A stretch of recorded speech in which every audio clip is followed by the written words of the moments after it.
Bonjour à tous. Alors, les énergies de septembre 2025 pour les béliers. Alors, celle-là, je la mets là parce que je viens de bouger un petit peu et elle est tombée. Donc, elle est sortie. Donc, je la mets. Alors, je vais utiliser donc ce jeu qui est le Radiant White Spirit Tarot. Et puis, tout à l'heure, je vais le compléter avec le Tarot of the Abyss, qui est un tarot que j'aime bien et qui est assez unique dans ses représentations et donc qui complète bien celui-ci. Donc, énergie du moment pour les Verseaux, nous avons l'énergie du pendu.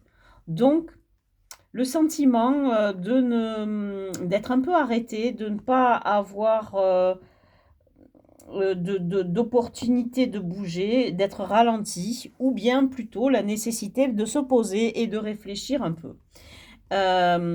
L'obstacle, le défi à relever est un 5 de bâton.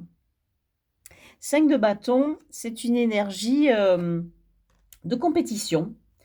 Donc, le défi à relever, c'est lié peut-être à des concurrents, des gens avec lesquels vous allez devoir jouer des coudes. Et cette compétition, normalement, va vous tirer vers le haut. Alors, l'énergie qui nous vient de l'extérieur, c'est cette magnifique dame de denier que j'adore parce que c'est l'énergie de la complétude, de l'idée de se suffire à soi-même, de devoir être indépendant et de ne compter que sur soi-même, ce qui est très très important.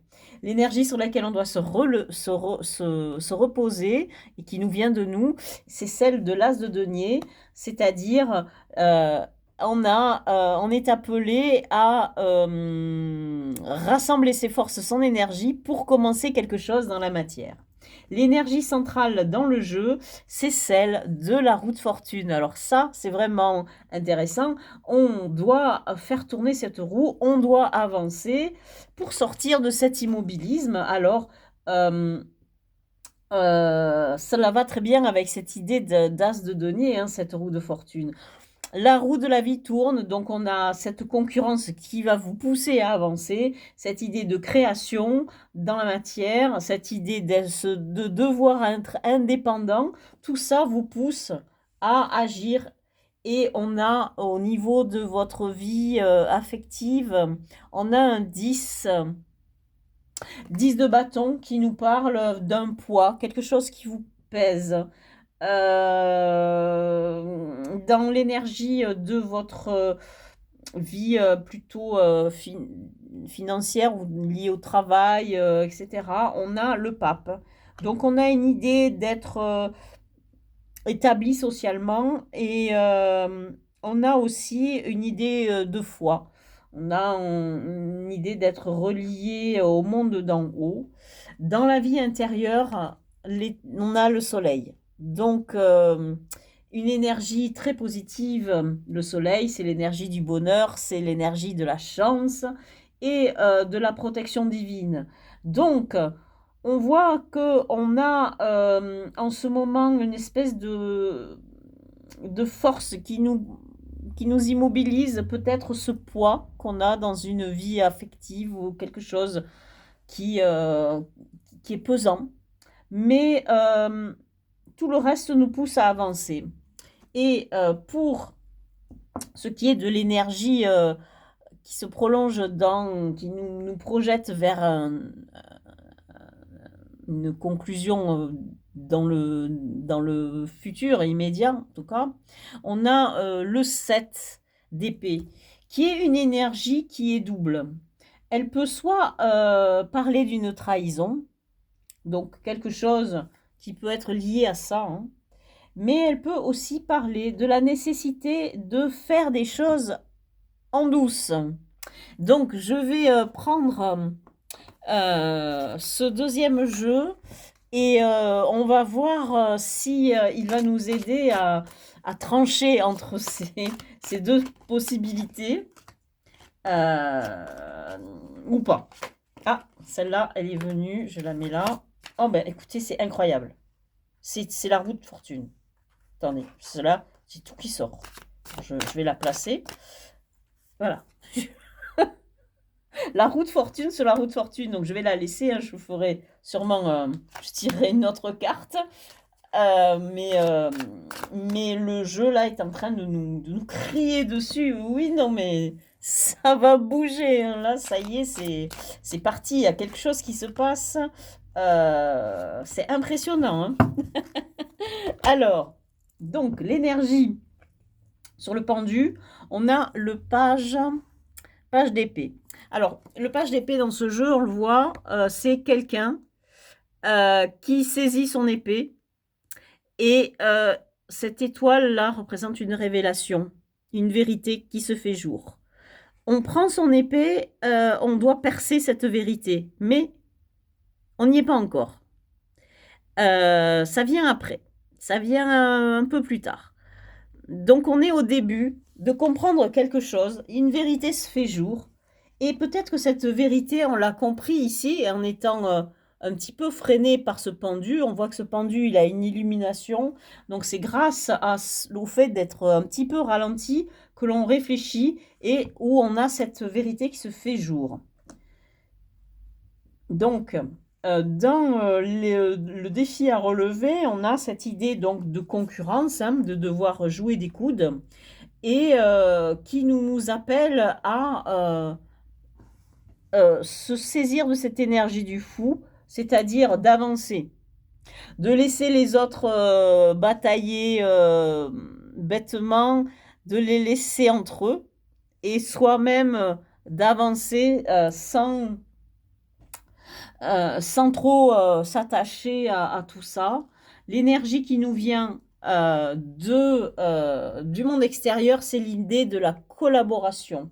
Donc, étonnamment, sur cette reine de denier, cela nous dit que vous allez devoir travailler sur votre indépendance financière, commencer quelque chose en la matière avec cet as de denier qui est ici, mais vous n'allez pas le faire tout seul. Tout ça, vous allez devoir le faire grâce à l'aide d'autres personnes. Alors visiblement, peut-être pas les gens avec qui sont en concurrence avec vous, ou en tout cas, ça serait ce que voudrait dire ce 7 d'épée qui nous parle de nous méfier un petit peu de ces gens, parce que parmi eux, donc les personnes avec lesquelles vous allez peut-être être amené à collaborer, quelques-uns vont en fait vous mettre des bâtons dans les roues et vous faire des petits coups pendables, hein. C'est peut-être ça que ça veut dire.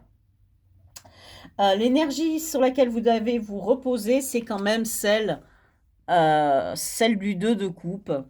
Et encore une fois, le 2 de coupe, est-ce qu'on vous dit de collaborer avec votre autre? Je ne sais pas, c'est possible. C'est pour ça que peut-être vous auriez ce 10 de bâton qui nous dirait que au niveau de votre vie affective, il y a beaucoup de travail, parce que peut-être vous êtes appelé à travailler avec quelqu'un qui est votre alter ego, qui est votre âme sœur, qui est votre proche, ou bien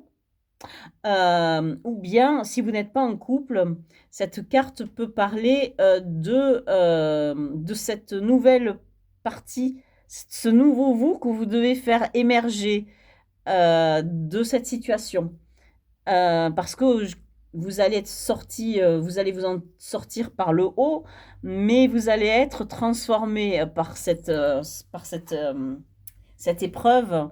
Et donc, vous allez faire jaillir du plus profond de vous la meilleure partie de vous-même, en fait. Vous allez grandir. Dans votre vie affective, vous avez le 8 de coupe. Alors ça, c'est très intéressant.